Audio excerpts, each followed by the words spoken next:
نشی کھانے اور خوابوں کے ساتھ جڑا دیسی گھی میں پکے وہ تمام مرغن کھانے اٹک جیل کے جو باقی قیدی ہیں ان تک بھی ان کھانوں کی رسائی کو یقینی بنایا جائے اور یہ طے کر لیا جائے ونس فار آل کہ پاکستان کے اندر ایک ہی نوعیت کے ایک ہی طرح کی سزا پانے والے جو قیدی ہیں ان کے ساتھ دورے رویے اور دورے معیار جو ہیں یہ کب تک پاکستان کے اس عدالتی سیاسی سماجی اور حکومتی چہروں پہ تماچے مارتے رہیں گے۔ دوسری چیز جو سب سے اہم ہے کہ پاکستان کے اندر اس وقت مہنگائی جس طرح بے لگام ہو کر عوام کو ہلکان کر چکی ہے، خصوصی طور پہ بجلی کے بلوں نے جس طرح آخری سانسیں بھی عوام کی جو ہے وہ چھیننے کے لیے وہ تمام بل جو ہے وہ تازیانے بن کے عوام پہ برس رہے ہیں، تو استحکام پاکستان پارٹی جو ہے حکومت وقت سے یہ مطالبہ کرتی ہے کہ ہمیں یہ سسکتے آہیں بھرتے دکھوں مصیبتوں سے نڈال اور غم کے مہنگائی کے ستائے یہ عوام جو ہیں ان کو ہر صورت میں ریلیف پہنچانے کے لیے ہر ترجیحی منصوبہ جو ہے وہ ترقیاتی ہو، وہ کوئی پل ہو، کوئی سڑکیں ہوں، کوئی گزرگاہیں ہوں، ان سب کو پس پشت ڈالتے ہوئے فی الفور وہ پیسہ، وہ سرمایہ، وہ فنڈز جو ہیں وہ بجلی کے بلوں میں ریلیف دینے کے لیے استعمال میں لائے جائیں، اور آئی ایم ایف جس کے ساتھ گٹھ جوڑ کر کے سابقہ حکومت نے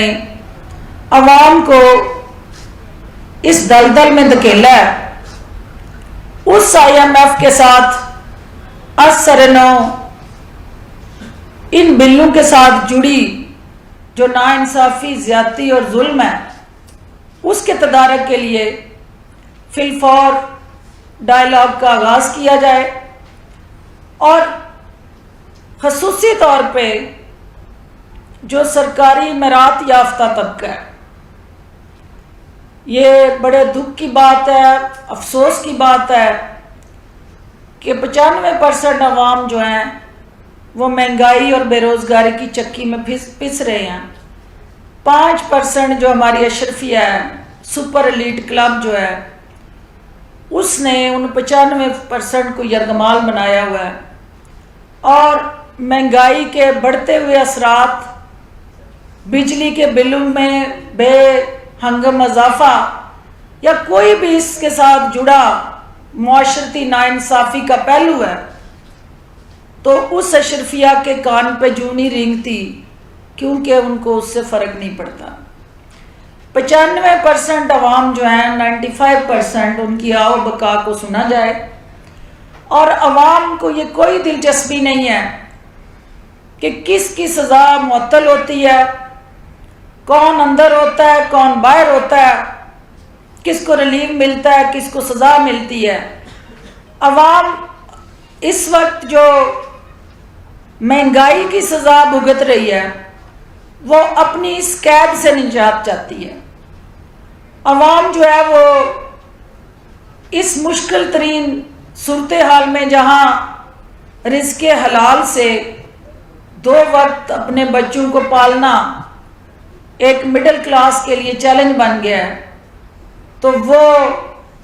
اس تکلیف سے نجات حاصل کرنے کے لیے وزیر اعظم کو نجات دہندہ مانتی ہے، اور ایک مسیحا کے روپ میں انہیں دیکھنا چاہتی ہے کہ آپ الیکشن، یہ آپ کے ساتھ جڑا جتنا بھی ایک آئینی اور قانونی عمل ہے وہ ایک آپ کی ذمہ داری میں ضرور آتا ہے، لیکن جس قوم نے، جس ملک نے، جس عوام نے وہ رائے شماری میں جانا ہے، ووٹ ڈالنے جانا ہے، ان کو زندہ رکھنا بھی آپ کی ذمہ داری میں آتا ہے۔ ان کا زندہ رہنا، ان کے بنیادی حقوق کا تحفظ یقینی بنانا اور ان کے تمام جو اس وقت بنیادی حقوق کے ساتھ جڑے چیلنجز ہیں ان کو ہر حال میں سہولت کاری دینا، یہ آپ کی آئینی سب سے بڑی جو آج کی ذمہ داری ہے وہ اولین ترجیح ہونی چاہیے۔ اس کے ساتھ ساتھ آپ جانتے ہیں کہ ہندوستان کی آبی جارحیت نے جس طرح سیلاب کی تباہ کاریاں کر کے ہماری بستیاں اجاڑی ہیں، ہمارے سرسبز کھیت جو ہیں اس وقت تباہ کاری کی تصویر بنے ہوئے ہیں، اور اس سے ہماری جو فوڈ سیکیورٹی ہے وہ آنے والے دنوں میں چیلنج بننے جا رہی ہے۔ ہمیں پنجاب گورنمنٹ ہو یا جہاں جہاں سیلاب کے متاثرین ہیں، استحکام پاکستان پارٹی مطالبہ کرتی ہے کہ ان کسانوں کی فصلوں کا معاوضہ دیا جائے، ایک فیئر فری اسیسمنٹ کی جائے، انالیسس کیا جائے، اور ان کسانوں کو مشکل کی اس گھڑی میں تنہا نہ چھوڑا جائے، اور جو سیلاب متاثرین اس کی زد میں آئے ہیں ان کی ہر اور بر وقت جو مدد ہے وہ یقینی بنائی جائے۔ استحکام پاکستان پارٹی اپنی مدد آپ کے تحت جہانگیر ترین صاحب اور علیم خان صاحب کی قیادت میں ان سیلاب متاثرین کے ساتھ ہر طرح کا جو دکھ اور مصیبت کی اس گھڑی میں ساتھ دے سکتی ہے ہم اس کو یقینی بنائیں گے، اور ہمارے جو لیڈرز، کارکنان اور ان حلقوں کے ساتھ ہماری جماعت کے ساتھ وابستہ اکابرین ہیں ان کو متحرک کر دیا گیا، اور وہ اپنی اپنی سطح پہ ان کے دکھوں کا مداوع کرنے میں مصروف عمل ہیں۔ اس کے ساتھ ساتھ چونکہ ایک جڑم والے کا جو واقعہ ہے، ہماری پارٹی کی سطح پہ قیادت نے جا کے ان کے آنسو پہنچے ہیں، وہاں 1 کروڑ کی جو گرانٹ ہے وہ دی ہے، لیکن یہ مسئلے کا حل نہیں ہے۔ یہ آئے دن کے جو ہمارے واقعات ہیں، اشار پسندی کی جو سوچ ہے اس کی عکاسی کرتے ہیں۔ یہ سوچ جو ہے بدقسمتی سے جو ہمارے معاشرے میں ایک دوسرے کو برداشت نہ کرنے کا جو نیا وتیرہ اس معاشرے میں متعارف ہوا، اور اس کی موجد بھی ایک جماعت ہے جس نے ہمارے ان رویوں کو انتہا پسند بنا دیا، ہماری سوسائٹی کو پولرائز کر دیا، اور ہمارے معاشرے کے اندر اتنی تقسیم کر دی کہ ایک ایک گھر کے اندر کئی گروپ، اور خاندان کے اندر جو نسل در نسل یونٹی تھی، اتحاد تھا، رواداری تھی، وفاداری تھی، رکھ رکھاؤ تھا، سب کو ملیا میٹ کر دیا، اور اس کا کریڈٹ بھی قیدی نمبر 804 کو جاتا ہے کہ اس معاشرے کی جو تنزلی، اس معاشرے کی تباہی، اس معاشرے کی جو آپ کی چادر اور چار دیواری کے تقدس کی پامالی، یہ سب کچھ جو ہے انہوں نے جو ذہنوں کے اندر اس جھوٹے، بے بنیاد اور من پسند بیانیے کی آبیاری کی، یہ وہی فصل ہے جو پک چکی ہے، اور وہ فصل جو ہے اب قوم کو بحیثیت قوم کاٹنی پڑ رہی ہے۔ میں آخری اس التجا کے ساتھ کہ آپ کا جو آج کا فیصلہ ہے، یہ ہماری عدلیہ کی جو جگ ہنسائی دنیا بھر میں پہلے ہی ہو رہی تھی، ایک دفعہ پھر وہ پرنٹڈ فیصلے جو سوشل میڈیا کی زینت بنے ہوئے تھے، آج اس پہ مہر لگ گئی کہ اس ملک کے اندر ہمیں ریفارمز کی ضرورت ہے. جو ریفارمز کا وعدہ ہماری سابقہ لیگل ریفارمز کریں گے، ہم جوڈیشل ریفارم کریں گے، ہم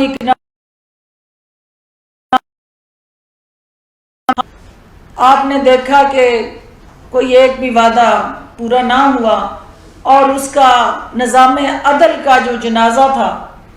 وہ طاقتور اپنے کندھوں پہ اٹھا کے بڑے فخر سے وہ اس کے بینیفیشری بھی ہوتے ہیں، اور اپنے طاقت کے نشے میں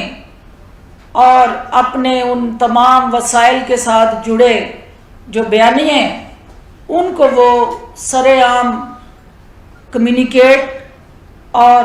ایڈریس بھی کرتے ہیں. تو چونکہ سوشل میڈیا کی اسکرینوں پہ چیف جسٹس اسلام آباد ہائی کورٹ کو جس طرح لان تان کر کے، جس طرح سر عام گالیاں دے کے ان کی عدالت کے اندر عدالتی تمام جو رولز اینڈ ریگولیشن ہے اور کنڈکٹ ہے اس کی بے توقیری کر کے، ڈرا دھمکا کے، ہر طرح سے ان کو تائب کرنے کے لیے جو پی ٹی آئی کے وکلاء اور ان کی قانونی ٹیم نے ہتھ کنڈے استعمال کیے، ہم آئی پی پی کے پلیٹ فارم سے اس کی مذمت بھی کرتے ہیں. اور سوشل میڈیا کو بے لگام چھوڑ کے جس طرح وہ تمام زہریلا پروپیگنڈا، ملک دشمن سوچ کے ساتھ جڑا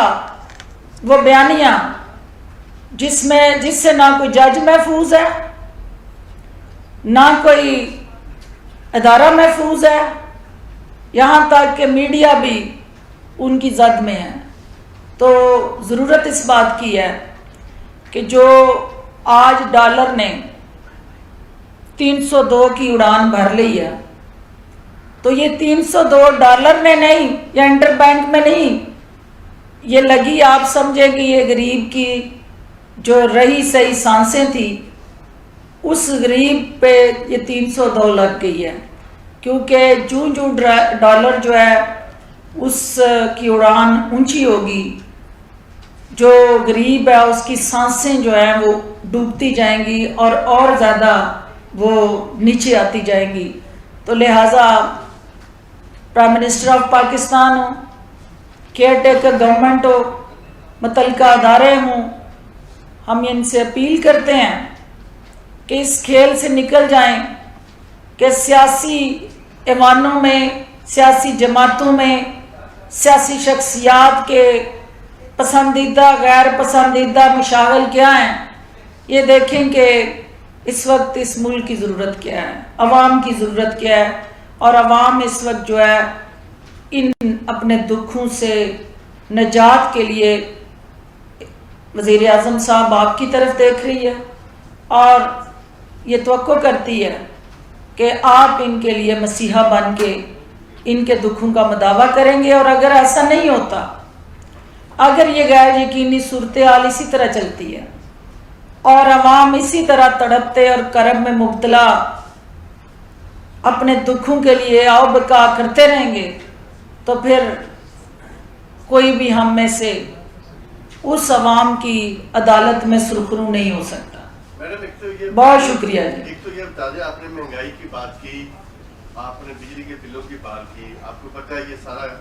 جو کیا جا رہا ہے پچھلی حکومت کا ہے، اور اب سسٹم یہ ہے کہ نون لیگ اور پیپلز پارٹی پی ڈی ایم بھی اب احتجاج کر رہی ہے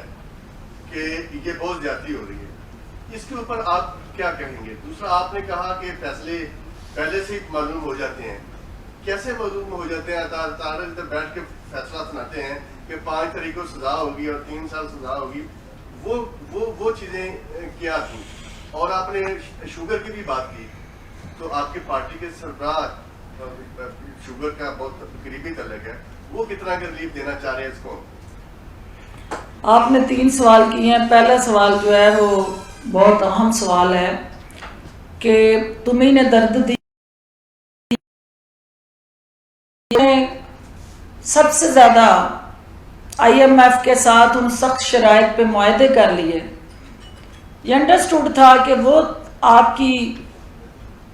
IPPs جن کی وہ بجلی لگانے والے کارخانے جو انہوں نے اپنے 2013 سے آنورڈ ٹینور میں جن کو وہ کمٹمنٹس دیں کہ وہ کیپیسٹی ان کی جو بھی ہو بجلی جس طرح بھی وہ بنائیں گے ان کے ساتھ یہ ٹیرف جو ہے ہم ڈکلیئر کریں گے، اون کریں گے اور اس پہ کوئی بھی حکومت ہوگی وہ خریدنے کی پابند ہوگی. یہ عوام کے گرد شکنجہ ڈالا گیا سابقہ ادوار میں، ٹائٹ اب آ کے ہو رہا ہے، لیکن وہ شکنجہ جو تھا اس نے ہر حکومت نے اس میں حصہ ڈالا. یعنی اس کو ڈھیلا کرنے کی بجائے اس کی کوئی نہ کوئی پنجابی کہتے ہیں وہ کری کسی ہے. تو الٹیمیٹلی یہ ہوا ہے کہ وہ سنگل جو ہے اب عوام کے گلے کا توق بن گیا اور عوام کو سفوکیٹ کر رہا ہے. اور عوام بیوقوف نہیں ہے، وہ یہ سمجھتے ہیں کہ جو مگرمچھ کے آنسو بہا رہے ہیں اور جو اس وقت عوام سے ہمدردیاں جتانے کے لیے مظاہرے کر رہے ہیں، یہ ان کے دورے رویے اور دورے چہرے وہ عوام کی نظروں سے اوجھل نہیں ہیں. دوسری بات آپ نے کہی ہے کہ جو آپ کا چینی کے بحران کا، دیکھیں یہ کسی ایک فرد یا کسی ایک لیڈر کی سوچ کے ساتھ جڑا وہ پروڈکشن یا سپلائی اور ڈیمانڈ کا گیپ نہیں ہوتا. یہ ایک پالیسی ہوتی ہے اور وہ پالیسی جو ہے وہ حکومتیں دیتی ہیں اور ڈیفینیٹلی اس پالیسی کو ریوائز کرنے کی ضرورت ہے، کیونکہ ڈیمانڈ سپلائی گیپ جہاں آئے گا وہاں کرائسس آئے گا اور اس کرائسس کا فائدہ جو ہے وہ پروڈکشن یونٹ اٹھائیں گے اور نقصان جو ہے وہ عوام اٹھائیں گے. اس کے لیے بیٹھ کے سٹیک ہولڈرز کو سب کو عوام کے ریلیف کے لیے سوچنا ہے. اور یقیناً میرا لیڈر یا IPP کے جو سرپرست اعلیٰ اور چیئرمین ہے وہ اس حوالے سے عوام کے اس درد میں ہر صورت شریک رہیں گے. تیسرا آپ کا تھا عطا تارڑ صاحب کا جواب تو وہ دے سکتے ہیں. میں صرف یہ کہہ سکتی ہوں کہ ہماری جو عدلیہ کے اندر پسند ناپسند کی جو ایک ٹیم ہے، ہر ایک جماعت نے اپنے اپنے جج جو ہیں ان پہ اپنی مہر لگائی ہوئی ہے. اور جب آپ ججوں کو سیاست زدہ کر دیں گے، جب منصف جو ہے وہ کسی سیاسی جھکاؤ یا کسی جماعت کے ساتھ جڑا اس کا رویہ یا عمل نظر آئے گا تو پھر وہ انصاف جو ہے وہ سیاست زدہ ہو جائے گا. اور جہاں انصاف سیاست زدہ ہوگا وہاں پھر آپ کو پتہ ہے کہ اعتماد کا فقدان ہوگا اور عوام اس انصاف کو کبھی بھی اس پہ یقین نہیں کرے گی. میڈم توشاخانہ کے مجرم کو آج سزا معطل کی گئی ہے، دوسری طرف ان کی ایریا کو نیب نے بلا لیا اور نیب کا کہنا ہے کہ ان کی ایریا توشاخانہ سے لیے کہ سارے زیورات جو ہے وہ لے کے یہاں پہ آئیں، نیب میں آئے اور ہمارے پاس جمع کرائیں کہ یہ انہوں نے جو ہے جو زیورات جتنے بھی دیے ہیں ان میں نے بدعنوانی کی ہے. ایک خاتون ہونے کے ناطے زیورات جو ہے وہ کسی سے بھی لے لینا تو یہ اس کے لیے میرے خیال میں بڑی آپ بہتر بتا سکتی ہیں کہ یہ اور باقیوں سے بھی کیوں نہیں منگوائے گئے؟ سب سے پہلی بات یہ ہے کہ خاتون کا حسن جو ہے اس کا زیور ہوتا ہے اور وہ اس سے پیار کرتی ہے، ایک روایتی سائیکولوجیکل فیکٹر ہے. لیکن اپنے زیور سے پیار ہوتا ہے، پرائے زیور پہ آنکھ رکھنا جرم ہوتا ہے. اور لائف پارٹنر اگر کرائم پارٹنر بن جائے تو یہ اور زیادہ دکھ کی بات ہے، کیونکہ لائف پارٹنر قیدی نمبر 804 جیل میں اسی توشہ خانہ کی سزا کا مجرم کے طور پہ وہ بند ہے، تو کرائم پارٹنر لائف پارٹنر جو ہے وہ کرائم پارٹنر بن کے دوسرے کیس میں ان کی طلبی ہو گئی ہے. تو اس کا مطلب ہے کہ جو مال مسروقہ گھر میں تھا وہ دونوں کو پتہ تھا اور دونوں کی ملی بھگت اور خواہش کے مطابق وہ بندر بانٹ ہوئی تھی، اور قانون کے مطابق سب کو جواب دینا ہے. جس نے توشہ خانہ پہ ہاتھ صاف کیے ہیں، ایک فیئر فری ٹرانسپیرنٹ انکوائری ہونی چاہیے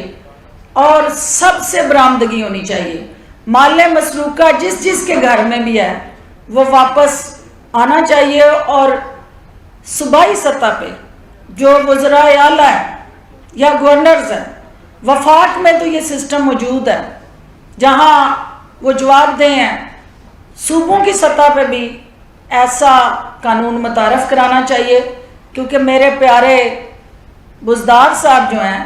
وہ 36 گھڑیاں گھر لے کے گئے ہیں، اور تحفے میں ملی ہوئی وہ گھڑیاں جو ہیں انہوں نے اس پہ ہاتھ صاف کیے ہیں، تو وہ بھی توشہ خانہ میں واپس آنی چاہیے. جی بیٹے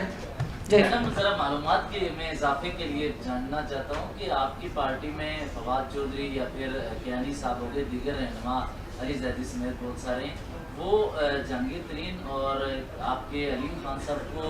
چور کہتے تھے چینی کے معاملات پہ. کیا آج کل پارٹی میٹنگز میں بھی وہ چور کہتے ہیں یا کوئی نیا پروجیکٹ ملا ہوا ہے یہ والا؟ دیکھیں، آپ کا جو سوال ان کے ذاتی عمل کے ساتھ ہے، وہ علی زیدی اور فواد چودھری یا جن کا بھی آپ نام لے رہے ہیں، یہ بہتر جواب تو وہ دے سکتے ہیں، لیکن میں اتنا کہہ سکتی ہوں کہ میرے سامنے ان میں سے کسی نے بھی کوئی ایسا نہ لفظ ادا کیا، نہ اب نہ اس سے پہلے. میڈیا کی سطح پہ کیا کہا ہے مجھے نہیں پتا، لیکن یہ لفظ جو ہے ویسے ہی زیب نہیں دیتا کہ اگر وہ کسی بھی سطح پہ بولا جائے. جی ٹکا صاحب جی ایک صرف ایک منٹ. ہاں آپ نے اپنی گفتگو کے دوران میڈم سیاسی جماعتوں نے رائے لی ہے، الیکشن کمیشن نے سیاسی جماعتوں سے رائے لی ہے الیکشن کے حوالے سے، تو آپ آج آپ کا کیا نظریہ ہے، آپ کی جماعت کا کیا اس حوالے سے موقف ہے؟ انتخابات 90 دن میں ہونے چاہیے یا بعد میں؟ اور دوسرا سوال یہ ہے میڈم،